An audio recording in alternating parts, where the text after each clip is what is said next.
자신을 향해 사랑합니다. 제가 지난주 금요일날 그런 말씀 드렸어요. 우리 교회 특징이 뭐냐면 매일 고난주간이다. 얼굴이 다 고난주간이세요. 매주. 그래서 제가 내년도 목표를 우리 교회가 빨리 부활의 주님을 만나야겠다. 그래서 좀 기쁨을. 근데 이 축복성 부를 때는 다 기쁨이 넘치세요. 축복은 다 받고 싶은 거예요. 그렇죠? 근데 말씀만 딱 들어가면 얼굴이 굳어. 왜냐면 또 오늘 또 어떤 죄를 또 얘기해야 되나. 오늘은 팔복을 잠시 멈추고 그래서 예수님 탄생에 대해서 우리가 말씀을 나누려고 해요. 근데 여러분들 복음은 나의 죄를 아는 것이 복음이에요. 우리는 지금 나의 죄 때문에 굉장히 얼굴들이 안 좋으신데 나의 죄를 깨닫는 자가 또 많이 깨닫는 자가 내가 그렇게 큰 죄가 있기 때문에 용서함 받았구나 더 크게 감사할 수 있는 거예요. 그러니까 그 감사의 자리까지 나갈 때 우리는 얼굴에 그 평안이 회복될 수 있고 기쁨이 회복될 수 있거든요. 우리는 아직 여기까지 좀 머물고 있는 것 같아요. 평생 고난 주간이야. 그래서 내년에는 좀 우리가 부활의 기쁨을 좀 볼 때마다 얼굴이 좀 활짝활짝 웃으시면서 이렇게 보냈으면 얼마나 좋을까 그런 또 기도 제목이 생깁니다. 이번 주, 다음 주, 아마 다음 주까지 제가 지금 예상을 하고 있는데 저녁 기도회하고 금요 기도를 조금 2주 동안은 조금 멈추려고 합니다. 왜냐하면 뭐 이런 얘기는 제가 좀 안 드리려고 하는데 지난주부터 제가 몸이 너무 안 좋아갖고 야 이러다가 내가 쓰러질 것 같다는 생각이 자꾸 들어요. 그래서 좀 2주는 좀 쉬어야겠다. 저를 위해서 좀 제가 쉬려고 합니다. 그래서 여러분들 좀 이해해 주시고 또 1월 1일부터 또 우리가 저녁마다 매일 또 작정 예배에 또 들어갈 거거든요. 그런 것도 준비하고 그러기 때문에 이번 2주 동안 여러분들 각자 좀 기도하시면서 저도 좀 몸 좀 추스리면서 또 내년도를 좀 준비하는 그런 시간을 가지려고 합니다. 이렇게 이해해 주시고 이번 주 다음 주 각자 가정에서 이렇게 연말에 참 기도할 제목이 많은데 좀 죄송합니다. 이렇게 각자 가정에서 좀 예배를 또 기도를 했으면 좋겠습니다. 교회는 항상 열려 있으니까 언제든지 오셔서 기도하시고요. 자, 한 번만 눌러주세요. 네. 그래도 우리 요절은 외우셔야죠. 예, 시작.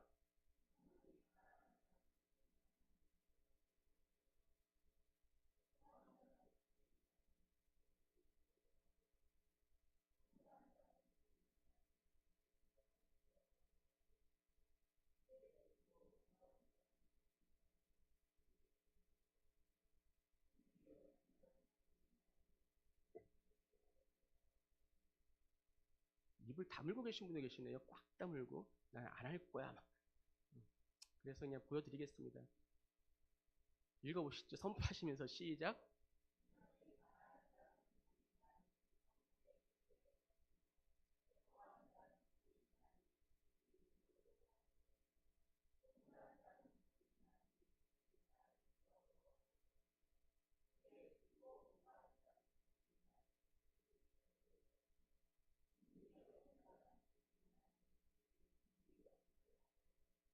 아멘.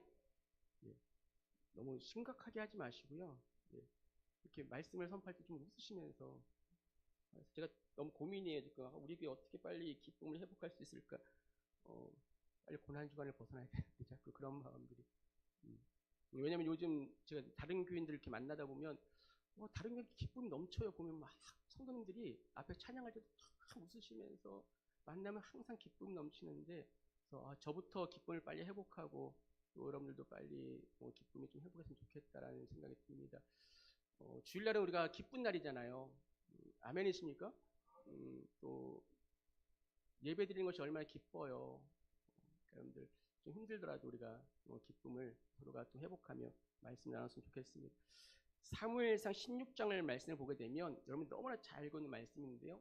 하나님께서 이스라엘의 이제 두 번째 왕을 세우시기 위해서 사무엘을 이새의 집으로 보내십니다. 사무엘이 이새의 집에 도착하고 아들을 한 명씩 보지요.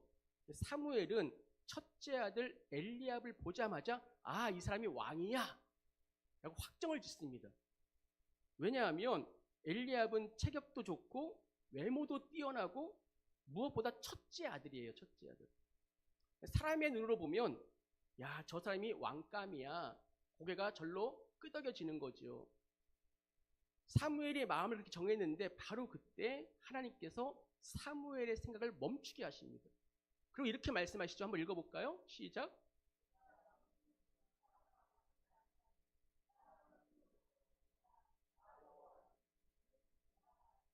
아멘. 이렇게 말씀하시고 하나님은 아무도 주목하지 않았던 막내, 들판에서 양을 치고 있던 다윗을 지목하여서 기름을 붓게 합니다. 이 장면에서 우리가 굉장히 중요한 사실을 하나 볼 수가 있는데, 우리는 늘 외모로 보이는 것으로 사람을 평가한다는 거예요. 겉모습이 멋지고 말을 잘하면 저 사람 참 믿을만해. 신앙적인 용어를 좀 많이 쓰고 기도를 참 유창하게 하면 저 사람 참 신앙이 깊어 보여.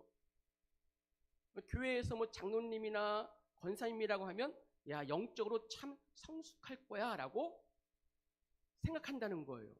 겉모습만 보고 판단하는 거죠.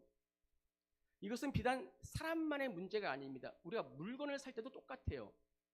같은 물건이라도 어디에 놓여 있느냐, 그거에 따라서 가치가 완전히 달라지죠. 만약 정말 값비싼 다이아몬드 반지가 있는데 이것이 전통시장 한쪽 미역가 안에 그냥 다른 액세서리하고 같이 이렇게 있는 거예요. 그러면 아무리 진품이라고 해도 우리는 그냥 지나쳐버립니다. 저건 가짜일 거야. 반대로 가짜인 다이아몬드가 화려한 백화점에 많은 귀금속 그 매장의 조명 아래 진열됐다면 우리는 의심하지 않습니다. 신뢰하지요. 가짜임에도 불구하고. 그러니까 우리는 이렇게 겉으로 나타나는 이 포장과 장소에 따라서 가치를 판단한다는 거예요. 바로 그 이유 때문에 이 세상에 오신 가장 보배롭고 가장 위대하신 예수님을 사람들이 알아보지 못했습니다. 메시아, 구원자, 하나님의 아들이신 예수님은 이 세상이, 다시 말하면 우리가 기대하던 방식으로 이 땅에 오시지 않았습니다. 왕궁도 아니었고 메시아임에도 불구하고 어떤 환영식도 없었고 힘 있는 가문도 아니었고 든든한 배경도 없었습니다. 베들레헴이라는 아주 작은 시골 마을, 그것도 사람들이 머물기를 꺼려하는 마국간, 말이 먹이를 먹는 초라한 그 구유에 누워 계셨습니다. 만약 생각해 보실래요? 예수님께서 그 냄새나고 더러운 마국간이 아니라 화려한 왕궁에서 태어나셨다면 어땠을까요? 생각해 보신 적 있으신가요? 화려한 왕궁에 태어나서요, 매일 귀족들과 어울리는 거예요. 이 당시에 가장 힘이 강력한 로마 황제하고 자유롭게 만나고, 또 권력과 돈이 있어서 유대인들에게 많은 영향력을 행사했다면 아마 예수님을 메시아로 믿은 사람들이 더 많았을 겁니다. 그런데 예수님께서는 베들레헴이라는 아주 작은 시골 마을, 그것도 마국간에 있는 구유에 태어나셨어요. 태어날 때부터 너무 초라해요. 또 아버지 요셉의 직업이 뭐였어요? 목수였어요. 가난했습니다. 가난한 그 환경 가운데 자라났고, 또 예수님의 삶을 보세요. 성경에 보게 되면, 공생의 기간 동안 보게 되면, 공생의 기간 동안 예수님이 만났던 사람들은 다 병든 자, 가난한 자, 죄인들이었습니다. 그리고 마지막은 영광이 아니라 십자가의 형벌로 죽으셨습니다. 세상의 기준으로 보면 너무 초라한 거예요. 메시아가 아닙니다. 실패자처럼 보여요. 그래서 많은 유대인들이 예수님을 메시아로 알아보지 못했습니다. 기다리고 그렇게 기다리던 구원자가 눈앞에 있는데도 불구하고 예수님을 저주받은 한 사람, 실패한 인생, 위험한 인물로 여겼다는 거예요. 이것이 우리 인간의 한계이고 무지함입니다. 그런데 동시에 이것은 하나님 나라의 깊은 비밀이기도 합니다. 왜냐하면 하나님은 분명히 메시아를 이 땅에 보내주셨습니다. 숨긴 것도 아니시고 감추지도 않았습니다. 역사 한복판에 실제 사람의 모습으로 실제 이 땅에 오셨습니다. 그런데 우리가 알아보지 못해요. 그 이유는 단순하고 간단합니다. 왜냐하면 우리의 눈이 이미 죄로 인해서 왜곡되어 있기 때문에 그렇습니다. 우리의 죄 때문에 예수님을 구원자로 메시아로 알아보지 못하는 거예요. 여러분들, 이 죄는요 단지 우리 행동만 망가뜨리는 것이 아닙니다. 죄는요 우리의 판단 기준을 무너뜨립니다. 보는 눈 자체를 오염시켜서 무엇이 중요한지를 보지 못하게 만듭니다. 그렇다면 질문 한번 던져보셔야죠. 예수님을 알아보지 못한 것이 이 시대, 그 시대에 유대인들만의 문제일까요? 어쩌면 오늘 이 자리에 앉아있는 저와 여러분들도 같은 방식으로 예수님을 바라보고 있지 않은지 우리 자신에게 물어봐야 됩니다. 우리는 사실 하나님을 믿는다고 이야기하면서 여전히 우리 인간적인 눈으로 하나님을 평가하잖아요. 내 기대에 맞지 않으면 실망합니다. 내 기준에 맞지 않으면 멀리하게 됩니다. 내 계획대로 되지 않으면 하나님이라고 할지라도 불편해하고 도리어 우리가 시험에 들었다고 이야기합니다. 십자가를 지시는 예수님, 겸손히 낮아지신 예수님, 나를 부인하고 십자가를 지고 주님을 따르라고 말씀하시는 그 예수님 말씀 앞에서는 우리가 아멘 아멘 하면서도 실질적으로 우리의 삶 속에서는 예수님을 거절하며 살고 있지는 않습니까? 우리는 성공하신 예수님은 좋아해요. 하지만 고난당하신 예수님은 외면합니다. 축복을 주시는 예수님은 붙잡으려고 해요. 하지만 회개하라고, 천국에 가까웠다고 진정한 복음을 요구하시는 예수님은 피하려고 합니다. 하나님은 분명히 일하고 계시는데 그 일하시는 자리보다 내가 편한 자리를 원하고 내 자존심이 상하지 않는 자리, 내가 주인된 자리를 더 우리는 안전하고 필요하다고 여기고 살아갑니다. 그래서 혹시 우리도 지금 마국간에 계신 예수님을 지나치고 그 위에 누워 계신 메시아를 알아보지 못한 채 여전히 겉모습만 쫓는 신앙의 모습이 아닌지, 사실 우리는 이 말씀 앞에 변명할 수가 없습니다. 우리의 눈이 얼마나 죄로 흐려져 있는지, 얼마나 하나님의 방식을 싫어해 왔는지 정직하게 우리는 인정해야 됩니다. 사도 바울은 이 사실을 이렇게 고백합니다. 한번 읽어볼까요? 시작.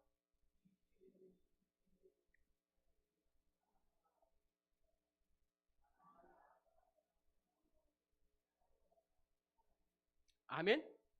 이 지혜라는 것, 이것은 세상의 지혜를 이야기하는 것이 아닙니다. 이 지혜는 하나님의 지혜를 말씀하시는 거예요. 어떤 지혜요? 십자가를 통해서 구원하시겠다는 하나님의 그 방식을 이야기하는 겁니다. 바울은 단호하게 이야기하는 거예요. 그 하나님의 방식, 십자가의 방식을 한 사람도 알아보지 못했다. 아무도 몰랐다는 거예요. 만약 예수님이 누구신지 제대로 알았다면 그 주님을 십자가에 못 박지 않았을 겁니다. 근데 여기서 우리가 또 중요한 질문 하나를 던지게 돼요. 그렇다면 정말 이 땅에 오신 메시아, 구원자이신 예수님을 단 한 사람도 알아보지 못했을까요? 아닙니다. 알아본 사람들이 있었어요. 마국간에서 태어난 그 아기가 그냥 아기가 아니라 그리스도인 것을 알고 찾아간 사람들이 있었습니다. 누굽니까? 바로 오늘 말씀에 나오는 목자들이었습니다. 하지만 이 목자들도요, 이 베들레헴 이 작은 마을 마국간의 구유에 누워있는 아기가 그리스도라는 사실, 구원자라는 사실을 처음부터 알고 있었던 사람들이 아니었습니다. 그들도 알지 못했어요. 보지 못했어요. 그런데 알게 된 이유가 있습니다. 그 이유가 무엇입니까? 천사들이 알려주었습니다. 한번 10절 말씀 보실래요? 시작.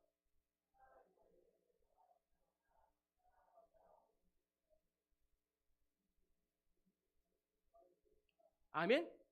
천사가 알려주는 거예요. 바로 이어서 11절 말씀 이렇게 이야기하죠. 오늘 다윗의 동네에 너희를 위하여 구주가 나셨으니 곧 그리스도 주시니라. 그리고 12절 말씀에 정말 아주 구체적인 표적을 말씀합니다. 한번 읽어볼까요? 시작.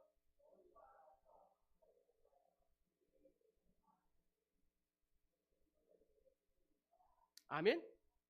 목자들이 예수님을 알아본 것은 그들이 뛰어나서가 아닙니다. 그들이 특별해서도 아닙니다.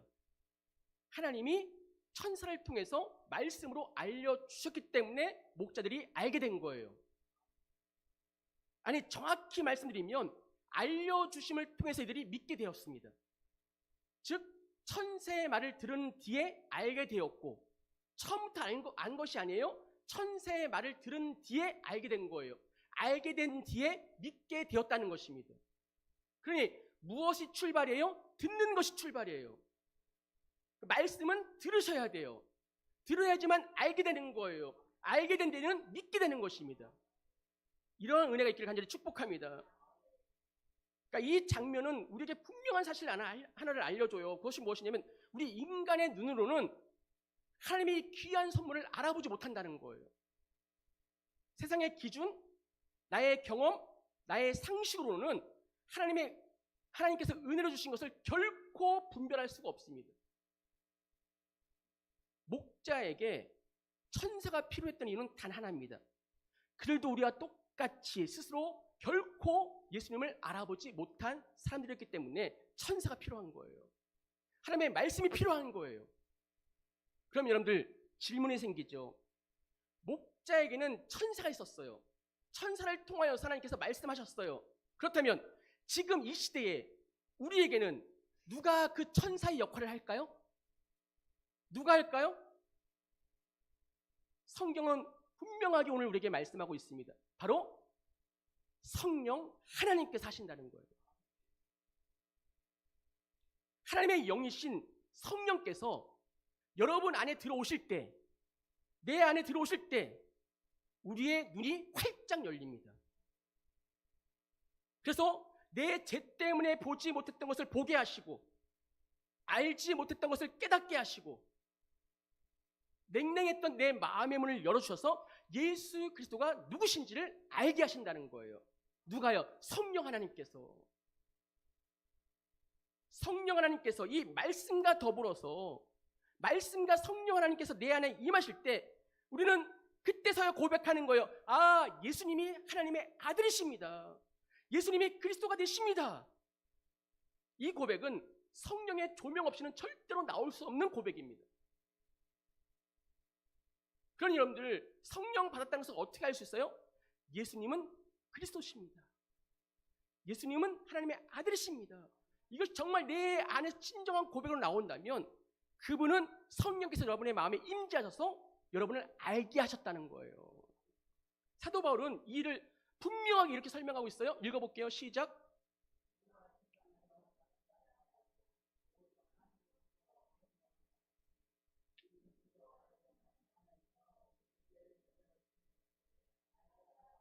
아멘? 아멘이십니까?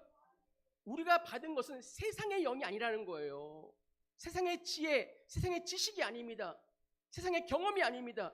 하나님으로부터 온 영, 누구십니까? 성령을 말씀하시는 거예요. 성령 하나님을 우리에게 받았대요.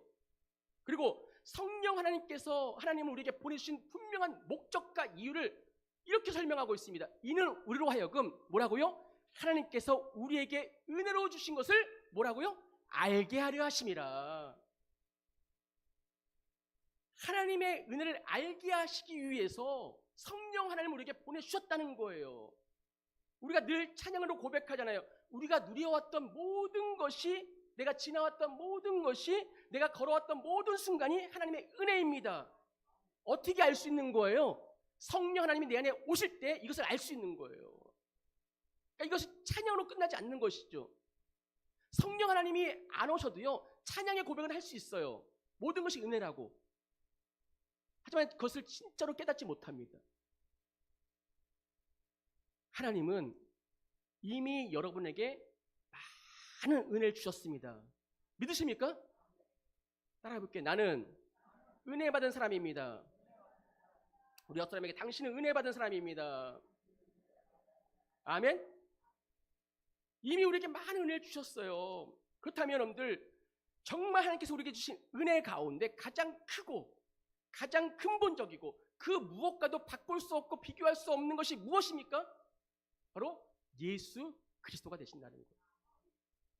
우리를 죄에서 건지시기 위해서 이 땅에 보내신 하나님의 아들 우리 구주 예수님이 가장 귀하고 가장 근본적이고 무엇과도 바꿀 수 없는 하나님의 은혜가 되신다는 겁니다. 그런데 이 최고의 선물이 지금 어디에 담겨져 있어요? 마구간이라는 너무 초라하고 형편없는 그런 포장 안에 들어있으니까 사람들이 알아보지 못하는 거예요. 그러나 성령께서 내 안에 들어오시면 보게 하십니다. 발견하게 하십니다. 깨닫게 하십니다. 그리고 믿게 하십니다. 이게 성령께서 하시는 일이에요. 예수 그리스도를 보게 하시고 발견하게 하시고 깨닫게 하시고 믿게 하십니다. 이것은 우리의 능력이 아니라는 거예요. 우리의 어떤 지적인 이해의 결과도 아닙니다. 전적인 하나님의 은혜임을 믿으시기 바랍니다. 그래서 우리가 오늘 찬양 불렀잖아요. 310장. 우리가 늘 부르면서 3절 가사를 혹시 기억하십니까? 이렇게 고백합니다. 왜 내게 성령 주셔서 내 마음을 감동하여 주 예수 믿게 하는지 나는 알 수 없도다. 아멘이십니까? 한번 읽어볼게요. 시작. 왜 내게 성령 주셔서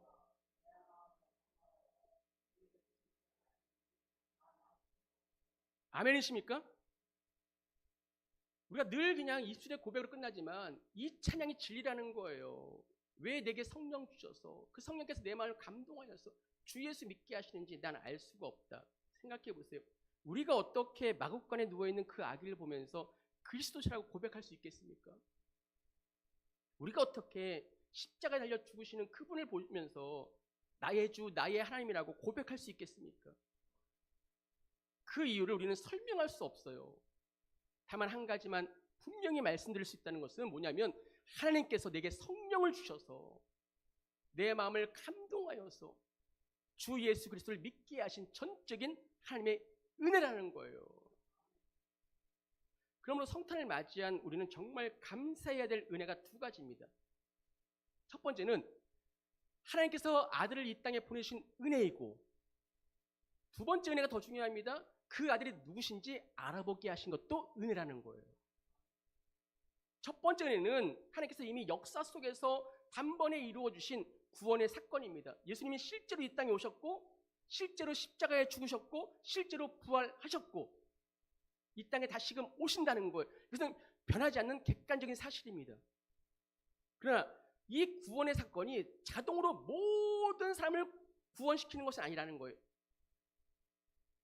이것은 진리인데 모든 사람이 구원받는 것은 아닙니다. 그래서 두 번째 은혜가 반드시 필요하다는 거예요.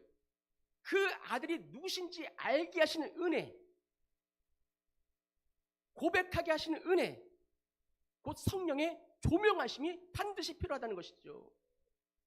그러니까 예수님이 이 땅에 오셨다는 사실을 아는 것과 그 예수님이 나를 위한 구주 되심을 믿는 것은 전혀 다른 이야기입니다. 많은 유대인들은 예수님을 눈으로 보았어요. 직접 보았죠. 그런데 그분이 메시아이심을 알지 못했습니다. 믿지 않았습니다. 오늘도 마찬가지입니다. 여러분들, 우리가 성탄절을 알고 예수님의 이야기를 세상 사람들 다 압니다. 성탄절이 뭐하는 날인지 다 알아요. 교회 문화에도 익숙해져 있어서 다 예수님이 누구신지 다 알고 있습니다. 그런데 그 예수님을 누군지 안다고 해서 구원이 나의 것이 되는 것은 아니라는 거예요. 정말 누군지 알았다면 예수님이 나의 메시아임을 믿어야 됩니다. 구원자이심을 믿어야 됩니다. 그럴 때 비로소 구원이 내 것이 되는 거예요. 여기서 중요한 사실 하나 더 있습니다. 성령께서 눈을 열어주신 사람들은요, 이 은혜만으로 멈추지 않는다는 거예요. 오늘 보면 나오는 목자들이 그렇습니다. 우리 15절 한번 읽어볼까요? 15절 이렇게 이야기합니다. 시작.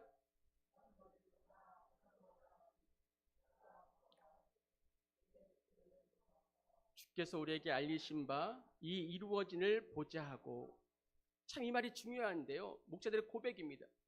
목자들이 천사의 이야기를 듣고 야 정말 좋은 이야기네, 감동적이네, 나중에 기회 되면 한번 가보자 이렇게 말하지 않습니다. 즉시 가서 보자는 거예요. 말씀을 들은 즉시 확인하러 가자는 것입니다. 바로 이어진 16절 이렇게 이야기합니다. 빨리 가서 마리아와 요셉과 구유에 놓인 아기를 찾아가자. 빨리 가자. 그러니까 목자들은요, 상황이 좋아지길 기다린 것이 아니에요. 지체하지 않았습니다. 핑계대지 않았습니다. 왜냐하면 믿음은 항상 즉각적인 순종을 요구하기 때문에 그렇습니다.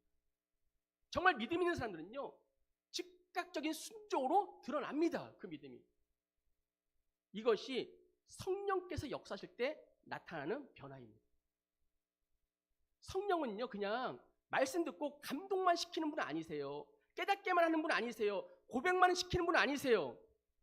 성령은요, 사람을 움직이게 하십니다.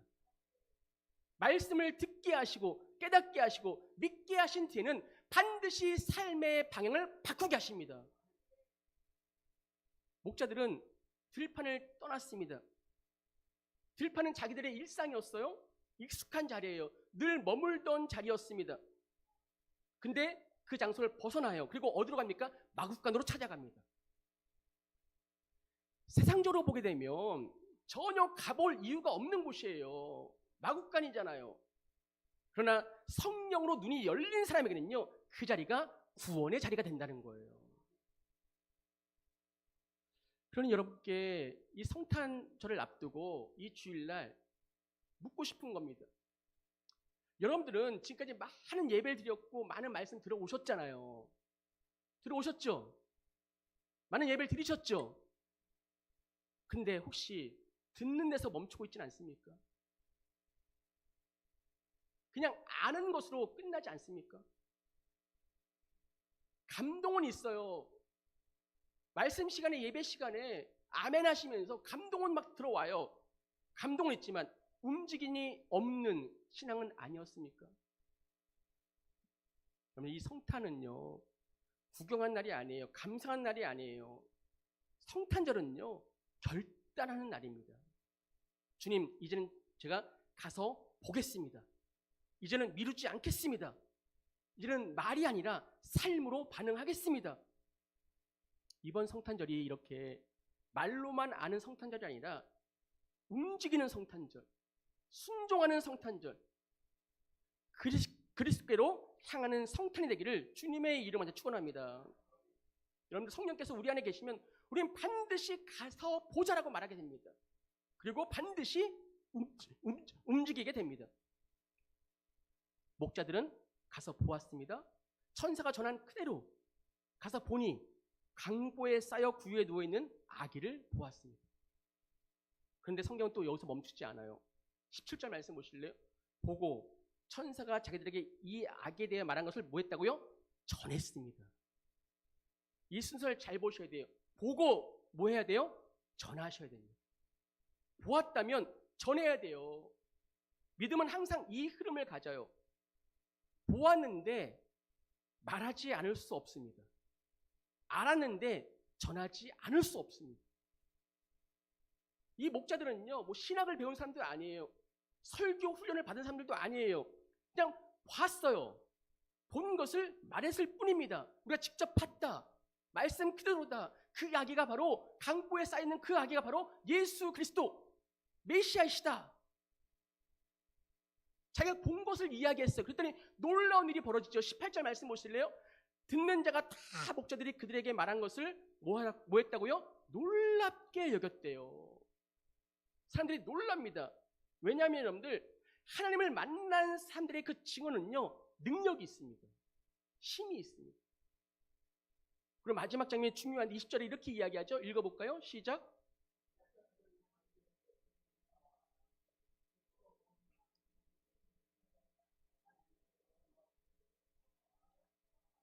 아멘? 보고 전하고 돌아갑니다. 이 순서를 꼭 기억하셔야 돼요. 보았다면 뭐예요? 전합니다. 전하고 돌아간다는 거예요. 목자들이 보고 전했는데 어디로 돌아갔냐면 다시 들판으로 돌아갑니다. 그러니까 직업이 바뀐 것이 아니에요. 보았다고 해서 전했다고 해서 환경이 갑자기 달라진 것도 아니에요. 그런데 한 가지가 분명히 완전히 달라졌습니다. 무엇이었습니까? 같은 자리로 돌아갔지만 전혀 다른 사람이 되어서 돌아갔다는 거예요. 하나님께 영광을 돌리고 찬송하며 돌아가니라. 이것이 진짜 변화입니다. 예수님을 만났다고 인생의 문제가 다 사라지는 거 아닙니다. 예수님을 믿는다고 해서 환경이 갑자기 달라지는 것도 아닙니다. 하지만 보는 눈이 달라집니다. 삶의 해석과 기준이 달라집니다. 무엇보다 하나님께 영광 돌리는 삶으로 방향이 바뀝니다. 이것이 성령께서 눈을 여신 사람에게 반드시 나타나는 변화라는 거예요. 성령을 받으셨습니까? 보는 눈이 달라져야 됩니다. 성령을 받으셨습니까? 삶의 해석과 기준이 달라져야 됩니다. 성령을 받으셨습니까? 그렇다면 무엇보다 하나님께 영광을 돌리는 삶으로 방향을 바꾸셔야 됩니다. 자, 이것을 우리 삶으로 가지고 와서 한번 질문해 보자는 거예요. 우리는 어떻습니까? 말씀을 들었습니까? 예수님의 그리스도심을 보았습니까? 그렇다면 전하고 있습니까? 그렇다면 하나님께 영광을 돌리며 살아가고 계십니까?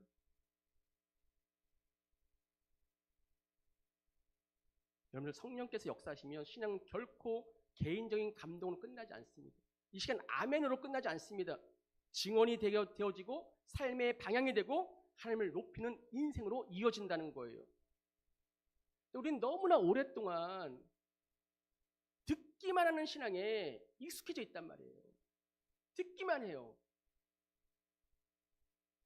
말씀을 듣고 고개는 끄덕여요. 삶은 그대로예요. 감동은 있지만 움직임이 없어요. 이제 회개하셔야 됩니다. 성령께서 열어주신 눈으로 움직이지 않았던 우리의 완고함을 주님 앞에 내려놓으셔야 됩니다. 그래서 이번 성탄절은 같은 자리로 또 돌아갈 것입니다. 하지만 돌아가더라도 전혀 다른 사람으로 돌아가는 은혜가 우리 모두에게 있기를 주님의 이름으로 축원합니다. 마지막으로 하나 중요한 것이 있습니다. 성령께서 정말 여러분들의 눈을 여시면요, 반드시 깨닫게 되는 것이 있습니다. 예수님이 태어나셨던 그 마국간이 바로 나 자신이라는 사실을 깨닫게 됩니다. 생각해 보세요. 예수님은 마국간에 계실 분이 아니에요.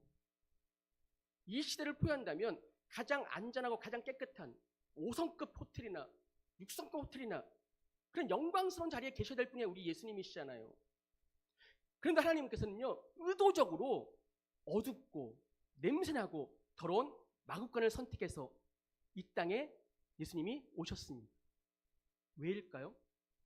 왜 마국간일까요? 가장 초라하고 가장 더럽고 가장 냄새난 그 마국간을 왜 하나님께서 선택하셔서 예수님을 보내셨을까요? 성경은 분명한 답을 우리에게 주고 있습니다. 한번 읽어볼까요? 시작.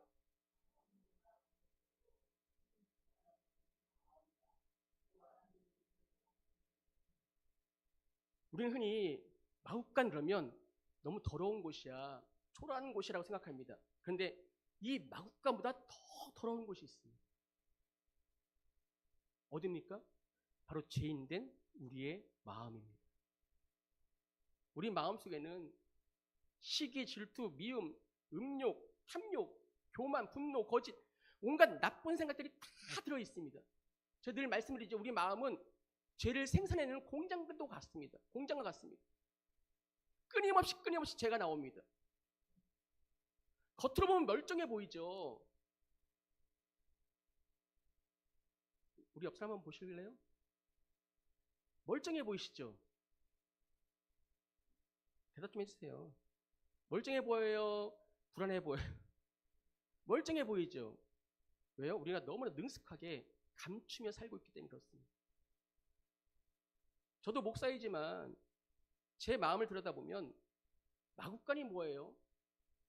차라리 쓰레기장, 시구창과도 같죠. 여러분 그래서 속고 있는 거예요. 제가 감추고 있어서 그렇지. 만약 지금까지 내 마음속에 쌓여있던 이 더럽고 부끄러운 생각들이 다 투명하게 드러난다면 저도 마찬가지고 여러분들도 마찬가지고요. 이 자리에 당당히 설 수 있는 사람은 아무도 없습니다. 근데 예수님은 그것을 다 아시고도 오신 거예요. 예수님 우리가 깨끗해질 때 오신 것이 아니라 우리가 더러울 때 오셨고 우리가 준비되었을 때 오신 것이 아니라 가장 무너져 있을 때 오셨습니다. 베들레헴의 마구간은 단지 한 장소가 아니에요. 그 마구간은 바로 우리의 마음의 모습을 보여주는 겁니다. 그 더럽고 초라한 우리의 마음속에 성령 하나님께서 찾아오셨습니다. 성령 하나님께서 우리 마음속에 들어오셨기 때문에 우리가 예수님을 알게 되었고 예수님이 그리스도이심을 또 믿게 되었고 마침내 구원받게 된 것을 믿으시기 바랍니다.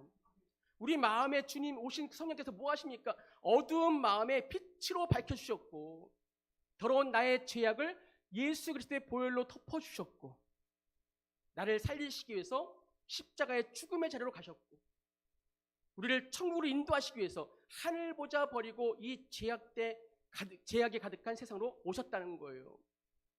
이보다 더 큰 은혜가 어디 있습니까? 마구간보다 더 더러운 나를 구원하시기 위해서. 그러므로 다가오는 이 성탄절 그저 한 해 있는 그냥 이벤트로 보내서는 안 됩니다. 정말 진심 어린 감사와 진심 어린 정말 경배와 겸손과 회개와 헌신으로 주님 앞에 나아가야 됩니다. 그리고 결론적으로 이 은혜는 나만 누리라고 주시는 은혜 아닙니다. 아직 예수님을 알지 못하는 우리 주변의 영혼들에게 알았다면 보았다면 뭐 하셔야 돼요? 전하셔야 됩니다. 반드시 전해야 될 은혜가 우리에게 있다는 거예요. 여러분 가장 가까운 이웃 가운데 죽어가는 불쌍한 영혼들이 어디에 있습니까? 같이 집에 살고 있지만 예수님을 알지 못하고 있는 바로 우리 가족들입니다. 우린 너무나 나눔할 때 보면요 쉽게 자주 얘기해요. 뭐라고 얘기하냐면 가족에게 말하기 정말 어려워요. 괜히 말했다가 분위기만 어색해질 것 같아요. 지금은 때가 아닌 것 같아요. 근데 여러분들 베들레헴 마구간보다 더 어색한 자리가 어디 있습니까? 더 초라한 환경이 어디 있습니까? 예수님은 가장 어색한 자리, 가장 준비되지 않는 자리, 가장 냄새나고 거부감 드는 자리에도 주저하지 않고 들어오셨습니다. 그리고 그 마구간이 구원의 자리가 되었습니다. 그러니 이번 성탄절은 우리가 해야 할 일은 뭐 거창하게 설득하라는 거 아니에요. 논쟁하라는 것이 아니에요. 목자들이 본 것처럼 전하는 것입니다. 내가 예수님을 만났다. 말씀 그대로였다. 그분이 내 삶을 바꾸었다. 이 한마디면 충분합니다. 25일 목요일 11시에 성탄 예배가 이곳에서 있습니다. 그 예배는 단순한 교회 행사 시간이 아닙니다. 하나님께서 준비하신 구원의 자리입니다. 여러분 이 얘기를 들으면서 혹시 마음속에 떠오르는 한 사람이 있지 않습니까? 부모님이나 배우자나 자녀나 형제 자매나 혹은 오랫동안 기도해온 이곳의 한 사람, 그 사람이 만약에 떠오른다면 그것은 우연이 아닙니다. 하나님의 부르심입니다. 그러니 기도함으로 그들을 초대하시기 바랍니다. 그리고 정중하게 진심 있는 말로 초대하시기 바랍니다. 예수님이 나의 구원자가 되십니다. 그 이후의 일은 나의 몫이 아닙니다. 성령께서 하십니다. 우리는 뭐 하는 거예요? 보았다면, 알았다면 전하는 것뿐입니다. 마구간에 오신 예수님은 여러분의 가족의 마음에도 들어오실 수 있는 분이십니다. 의심하지 마시기 바랍니다. 이번 성탄이 그래서 가족들에게 예수 그리스도를 전하는 성탄이 되기를 간절히 축복합니다.